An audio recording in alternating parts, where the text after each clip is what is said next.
Well, hello and welcome to an all-new episode of the Transfix Take podcast, where we are performance-driven. It's the week of May 3rd, and we are bringing you news, insights, and trends for shippers and carriers from our market expert, none other than Justin Mays. Mays, I know I always say this, but I cannot believe it's another month gone. Hey, Jenny, it's great to be back with you, as well as we turn the corner into May. So April was the least eventful month I think we've had in a while. Do you think May is going to change that? Well, Jenny, as we kept saying the last couple of weeks, nothing's really changing at the national level.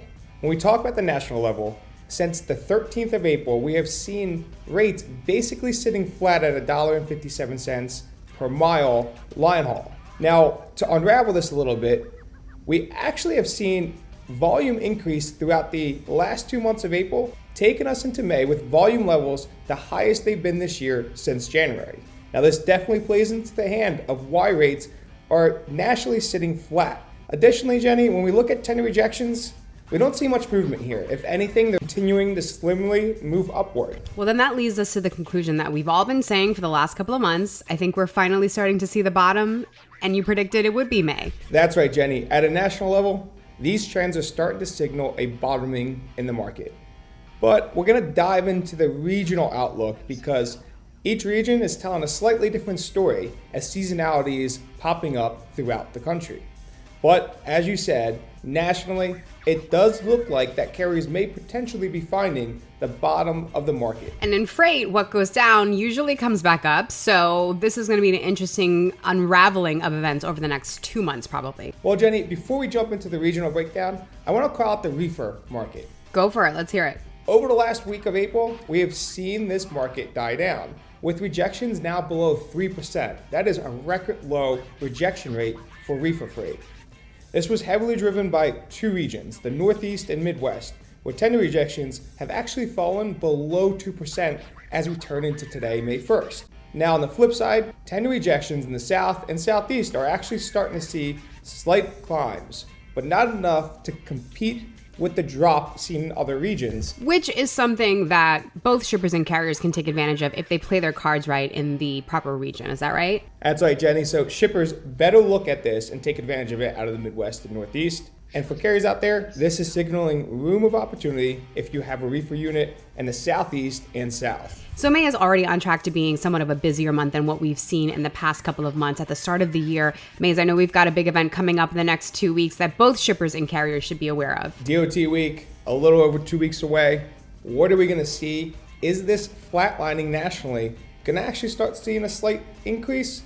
Well, we're going to talk about that after the regional breakdown. Oh man, the anticipation. All right, Mays, I'm calling you out here. What are you seeing at a high level when it comes to rates nationally? At a high level, out west and in the Southeast, especially California, Arizona, Florida, and Georgia, we are seeing capacity slightly tighten, putting pressure on rates, leaving these states. Now, on the flip side, freight going into these areas are seeing rates trend downward. Additionally, the Midwest continues to see rates fall as capacity loosens. This will continue over the coming weeks, and carriers need to be aware of this. Great call outs from a macro perspective, but you know we're all about the micro here at Transfix. So Mays, where are we going to get started in this week's regional breakdown? Let's jump up into the Northeast and start there, Jenny. We're seeing rates continue to drop pretty significantly week over week. Now, there are some spots of tightening, the Philadelphia market especially, which encompasses southern Jersey, but just about every other market in the Northeast is seeing continued declines week over week. Now, especially for freight heading out west or to the Southeast, we are seeing more significant declines. So carriers, you know you're going to get paid less going to the hot markets, and shippers, make sure you keep an eye on this as you start moving potential spot freight down south or to the West Coast. Okay, why don't we jump on over to the Midwest? This is where there is the most opportunity for shippers, but also the most opportunity for carriers if they're heading into the Midwest. Now, overall, just about every market is seeing a decrease week over week, just like the Northeast. Now, this is the region with a lot of opportunity for continued downward momentum on rates, and we will likely see this continue throughout the month of May. Now, that's with the exception of the holiday and DOT week, which we're going to jump into later. Lots to cover there. Why don't we take it on down to the coastal region, Mays? This is now the second consecutive week that we are seeing the average rate out of the coastal region increase. Now, when you double click into this, you're only really seeing rates increase, which are picking up in the coastal region, if they're heading to the Northeast or Midwest. And it makes sense, Jenny. We just talked about it. Carriers are going to get paid less leaving the Northeast and Midwest. On the flip side, if you are picking up in the coastal region, prepare for lower rates going down to the Southeast or South, even parts of the West Coast. Why don't we move on down to what we would consider, or some would consider, a hot region right now, the Southeast, Maze. This is now the third week in a row, really signaling a trend of continued rate increases. Now, this may be produce season, it may not be, but overall, the tightness in Florida has expanded throughout the state of Georgia, as one of the largest markets by volume, Atlanta, Georgia, has continued to see 2% plus increases in average rates leaving. And let me tell you something, 2% is quite a large jump considering the market. But why don't we jump on over to the West Coast? Are they still the best, Maze? What's going on there? Looking up in the Pacific Northwest, there is not freight leaving there, and rates continue to decline.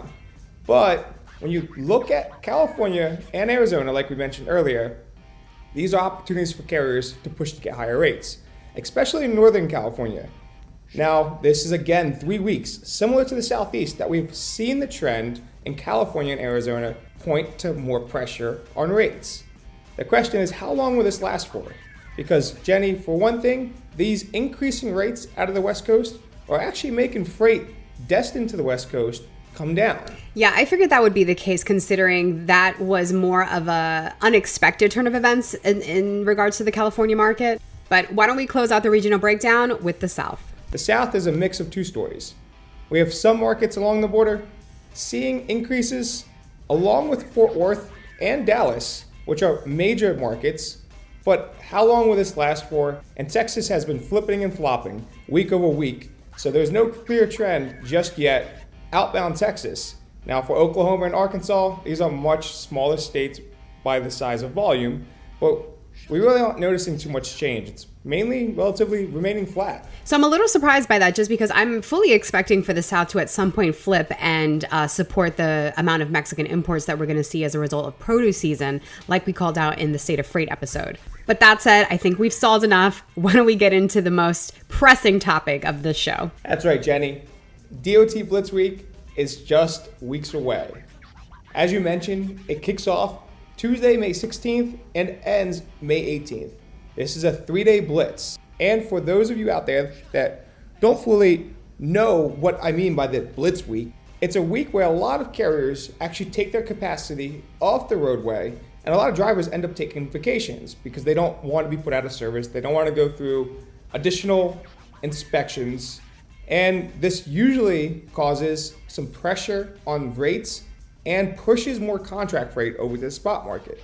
Now, last May, we were still somewhat in the beginning of a declining market. Now, a lot of people didn't think we'd see any pressure from DOT week combined with the Memorial Day weekend, but in fact, we did see some pressure. We saw rates actually increase by just about 5% line haul wise.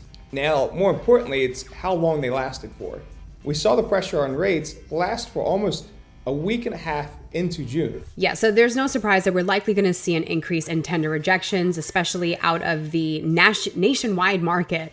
But another thing to note is that this comes up right on the heels of Memorial Day weekend, where drivers also like to take their trucks offline, go on vacation, and not run freight. So it's going to be an interesting month. And the question is, will carriers be able to use this period of time as an opportunity to put prolonged pressure on rates in the market? Now, one thing they have going for themselves is that rates nationally have already started to flatline. Now, how can they utilize DOT week combined with Memorial Day weekend to put prolonged pressure there?